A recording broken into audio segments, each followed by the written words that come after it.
Selamat datang di kuliah online bersama Romi Muhammad Ramdhani, Manajemen Sumber Daya Manusia. Itu yang menjadi tema kuliah online kita di saat ini. Tepatnya judulnya pada pertemuan ini, analisis jabatan dan perancangan pekerjaan. Itu merupakan judul yang akan kita bahas pada saat ini.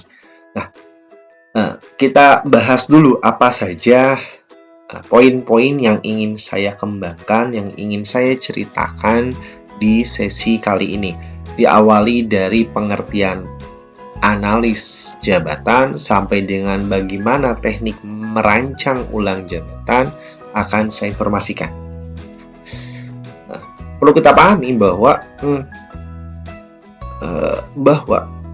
organisasi itu pasti punya visi, punya misi, punya sebuah target, sebuah titik yang ingin dicapai dan bagaimana cara untuk mencapai dari target-target tersebut. Nah, maka untuk mencapai dari target tersebut, tujuan tersebut jelas butuh tim, butuh orang-orang dengan klasifikasi tugas-tugas yang berbeda. Dan jelas orang-orang yang berbeda juga. Tidak bisa satu orang melaksanakan semua hal segalanya. Bisa mungkin terakhir yang jadi mampus ya, capek sendiri. Butuh banyak orang, butuh pembagian tugas di sini. Nah, maka dari itu butuh orang-orang yang tepat dipilihnya. Ini yang melatar belakangi pembahasan dari bab ini. Karena diperlukan sebuah analis jabatan bagaimana orang SDM mempelajari pola-pola aktivitasnya di perusahaan tersebut. Sehingga setelah dipelajari pola-pola aktivitasnya, maka akan ditemukan sebenarnya bagaimana tugas, kewajiban, dan tanggung jawab pada sebuah posisi pekerjaan misalnya. Atau dalam hal ini jabatan. Itu mengenai analisis jabatan. Mengapa penting si analisis jabatan ini? Apa sih alasannya? Jelas, misalnya bagaimana evaluasi terhadap tantangan lingkungan bisa mengkondisikan sebuah pekerjaan dari jabatan pekerjaan seorang ya. Lingkungan ini banyak cakupannya. Poinnya adalah adanya hal-hal di sekitar kita. Analis jabatan diperlukan untuk apa? Jangan-jangan saat ada orang menginformasikan syarat kerja ya. Oke, kamu jabatan menjadi misalnya orang SDM ataupun HRD biasa diistilahkan. Persyaratannya apa? Misalnya, seorang HRD dibutuhkan persyaratannya mampu membenarkan rem motor. Kemampuan membenarkan rem motor untuk kehidupan bisa menjadi manfaat, bisa benar. Tapi apakah itu syarat menjadi seorang HRD? Yang keseharian bisa jadi lebih banyak berhubungan dengan manusia daripada dengan motor. Nah, maksudnya itu, ada persyaratan kerja yang tepat dibutuhkan di sini. Sehingga bertemulah nanti elemen-elemen kerja yang dapat membantu bagaimana nanti si jabatan kerja ini sehingga lebih berkualitas. Hal ini jelas akan mempengaruhi setelah bertemu dengan perusahaan kita untuk mencapai sebuah tujuan di masa depan membutuhkan orang-orang dengan tugas A, B, C. Maka dibutuhkan juga dengan demikian berapa orang. Makanya merencanakan kebutuhan sumber daya manusianya. Nanti akan dicocokkan para pelamarnya sama jabatan kosongnya. Kualifikasinya dicocokkan. Seperti demikian. Bila kurang kemampuannya dilatih, misalnya. Bila sudah masuk ingin dikembangkan jabatan, naik jabatan, ditandai para karyawan, para staf yang memiliki potensi untuk mengembangkan karirnya. Ditentukan juga nanti standar kerjanya setelah jelas ya, tugasnya apa, analis kerjanya apa. Jelas akan jadi jabatan bisa dikasih yang tepat dan dikasih konsekuensi kompensasi yang sesuai juga. Analis jabatan ini bisa terbagi dari beberapa jenis. Boleh kita bacakan, job analysis for personal specification, for training purpose, for setting rate, for method improvement. Nah, ini masih berkaitan apabila saya yakin Anda bisa menerjemahkan Inggris kepada Indonesia, yang sehingga ini dapat Anda terjemahkan, misal job analysis for training purpose gitu.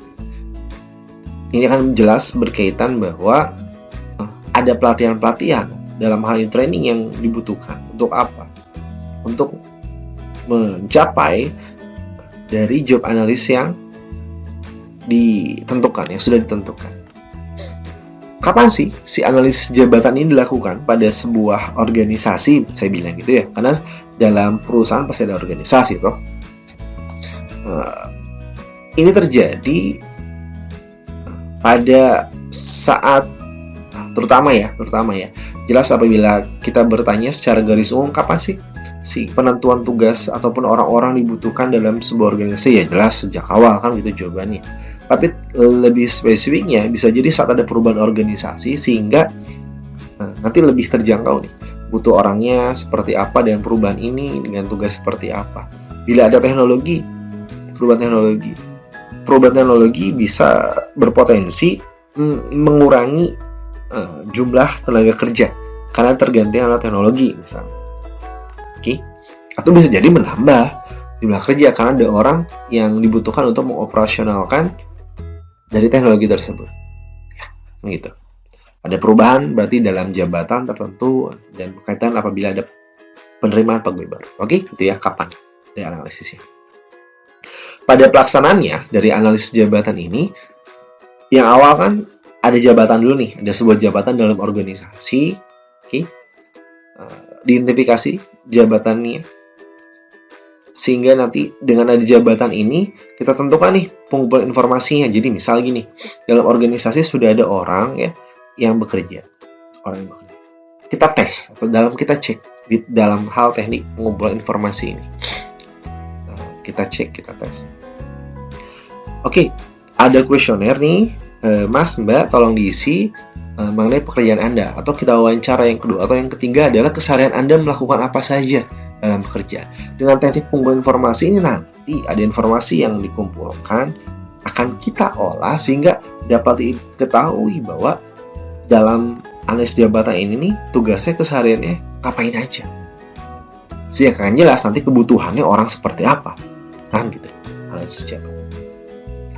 Saat kita berbicara mengenai analisis jabatan, maka ada 3 hal pokok yang perlu dikemukakan. Ada job desk, biasa dikatakan ya. Ada job spec, gitu. Ada job performance. Job desk biasa bagaimana uraian jabatannya. Itu yang akan kita bahas pertama. Saat karyawan, saat staff, mungkin Anda paham, bila Anda memasuki perusahaan atau organisasi yang sehat, maka saat Anda bekerja, saat pertama kali bekerja akan diinformasikan job desk, kerjanya ngapain aja. Oke. Tugas-tugas, wewenang, tanggung jawab dan sebagainya yang ada di teks Anda bisa baca, ngapain aja. Kan gitu. Job desk yang sehat ataupun uraian jabatan yang sehat akan memenuhi sistematika sambil keakuratannya. Dan asas-asas manajemen yang dalam perkuliahan di mata kuliah lain akan Anda pelajari, gitu. Penting kelengkapan ini juga. Karena apa? Apabila kita detailkan kembali kelengkapannya, butir-butir dari uraian jabatan ini, misal ada 14 dalam persepsi kami yang pernah belajar MSD, bisa jadi ya persepsi apabila Anda mengambil referensi dosen lain ataupun buku lain. Oh, informasi uraian jabatan ternyata yang merupakan bagian dari analisisnya berbeda, bisa jadi. Tapi poinnya harus Anda pahami. Anda perlu memahami konsepnya. Ini butir-butir bisa Anda baca. Yang kemudian, isi dari uraian jabatan ini akan menginformasikan yang pertama, nama jabatannya, yang identifikasi jabatan, gambaran umum pekerjaan, misalnya, tanggung jawabnya seperti apa kepada siapa. Makanya apabila nanti ada uraian jabatan yang bentuknya seperti di layar, nama jabatannya di departemen apa, tanggung jawabnya ke siapa nih? Nih, misalnya tuh ya. Di bawahnya ada stafnya siapa? Tujuannya apa? Si jabatan ini. Kan jadi lebih terbayang dia perlu ngapain aja. Job desk yang baik akan lebih detail, misalnya, oke, ini kamu skala waktu dalam hariannya, mingguannya, bulanannya, tahunannya. Dia cukup paham, cukup terbayang apa yang perlu dilakukan.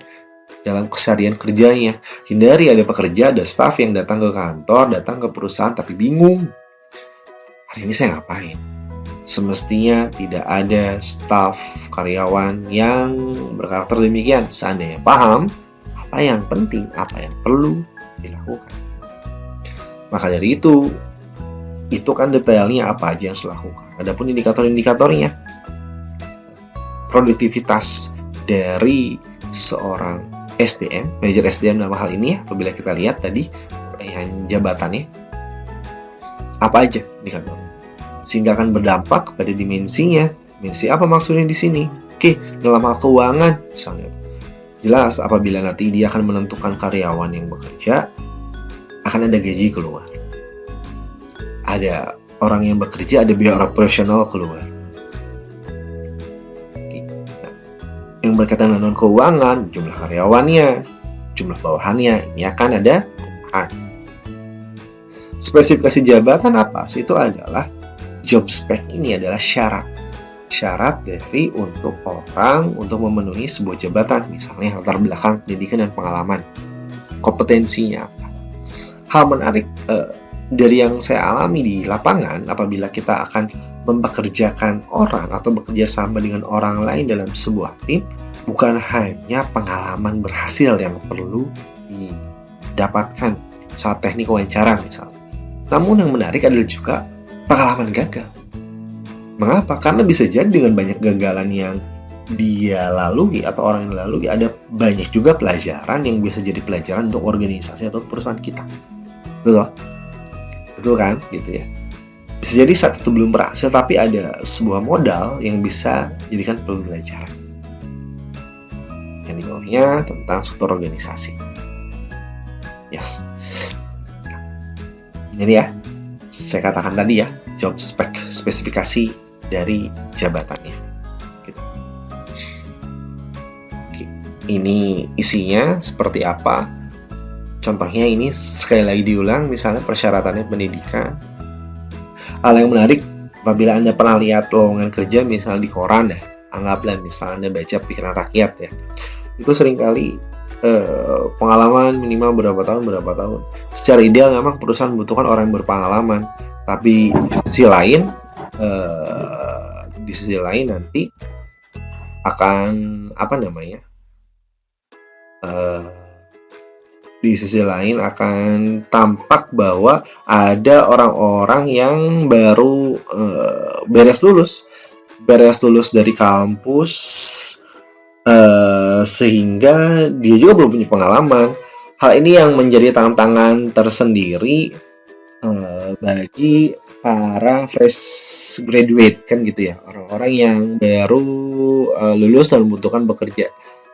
Makanya ketika ada orang-orang yang fresh graduate ataupun misalnya baru lulus sekolahnya ataupun kuliahnya, hindarkan dulu untuk, apabila niat untuk bekerja ya, hindarkan dulu untuk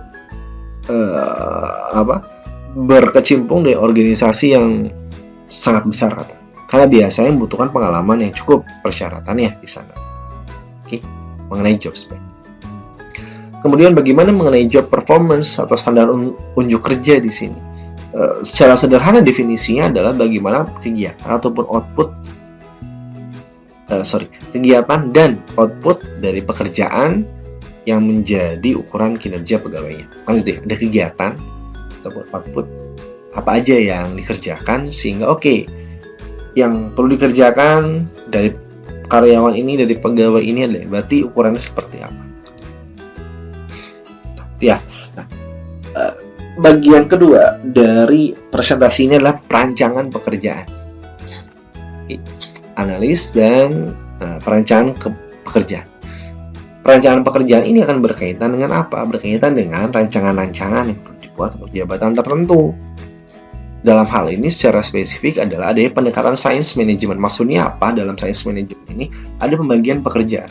Orang-orang manajemen mempunyai konsep bahwa saat orang fokus kepada pembagian kerjanya, dia fokus pada hal yang dikuasainya. Misal gini deh, mau buat mobil nih, ada yang fokus bikin bannya, ada yang fokus bikin setirnya. Jadi semua fokus pada keahliannya sehingga nanti dirangkai di akhir. Tidak jadi satu orang membuat semua. Dengan pembagian tugas, ini menjadi lebih cepat dan lebih baik. Konsepnya demikian dalam manajemen. Pada perancangan jabatan ini, pada pendekatan untuk meraih spesialisasi ini, ada beberapa elemen yang menopang ya, organisasi, lingkungan, kemudian perilaku. Akan kita kupas, akan kita bahas. Pada elemen organisasi, ini fokusnya untuk mencapai tujuan organisasi. Pada elemen lingkungan, bagaimana pertimbangan aspek-aspek di sekitar. Pada elemen perilaku, bagaimana keinginan ataupun motif dari pegawai. Jelas ada harapan di sini kan, ada harapan dan pasti pertimbangan. Ketika kita membahas mengenai pendekatan elemen organisasi untuk mencapai ini, ada beberapa istilah di sini. Nah, kita pahami misalnya dari pendekatan mekanik dulu ya. Pendekatan mekanistik ini berkaitan dengan apa? Berkaitan dengan spesialisasi yang tinggi itu. Berkaitan dengan spesialisasi. Kemudian ada pendekatan prosedural. Ini bagaimana standar perilaku untuk melaksanakan dari tugasnya. Prosedurnya, perilakunya gimana nih polanya di organisasi. Kemudian ergonomi itu bagaimana berkaitan dengan pergerakan tubuh dari pekerja. Makanya perlu diperhatikan bagaimana kualitas kursi, meja, peletakannya. Kenapa? Ini berkaitan untuk kenyamanan bekerja. Kan bila pegawai ataupun staf sakit ya jelas menjadi cost sendiri untuk perusahaan, untuk organisasi. Kemudian unsur lingkungan, pokok perancangan jabatan, memperhatikan apa? Kemampuan dari pegawai, kemampuannya, ketersediaan, juga harapan dari masyarakat. Aspek-aspek dalam elemen perilaku, otonomi, definisi nanti bisa Anda baca ya. Task variety, task identity, task significance, dan feedback. Wah, typo ya itu. Feedback maksudnya di situ. Jadi feedback cak di situ ya. Oke, maafkan ketypoan itu ya. Nah, jadi apabila kita melihat sebuah skema dalam sebuah bagian, ada pendekatan sistemnya dalam, kan kita ngomongin perancangan jabatan ya. Adanya input dari organisasi, lingkungan, kemudian perilaku, dia masuk dalam perancangan bekerja, hasilkan output dan hasil feedback, dan putar seperti demikian. Bagaimana kerjanya untuk memperluas, mengkayaannya, dan apabila ada rotasi kerja ya, pegawai ya, di situ. Rancangan ulang pekerjaan. Definisinya yang enrichment, dan rotation. Bisa Anda baca sekarang teks. Nah, skema secara besar demikian nih, si job analysis ya. Analisis jabatan ini ya. Dari yang paling kiri dan paling kanan. Anda bayangkan aja deh alurnya, pasti kebayang dengan penjelasan saya tadi. Kalau ada pertanyaan, silakan tanya saja ya ke jalurnya ya. Ada di sini singkatan yang panah kanan ada training and development itu ya, pelatihan dan pengembangan. Yang lain saya kira apabila diartikan secara Indonesia pun Anda cukup jelas. Itu dia presentasi dari saya, Romi Muhammad Ramdhani, dan ini sumber bukunya. Bila Anda ingin baca-baca secara mandiri, silakan. Saya pamit, sampai jumpa di presentasi lainnya. Wassalamualaikum warahmatullahi wabarakatuh.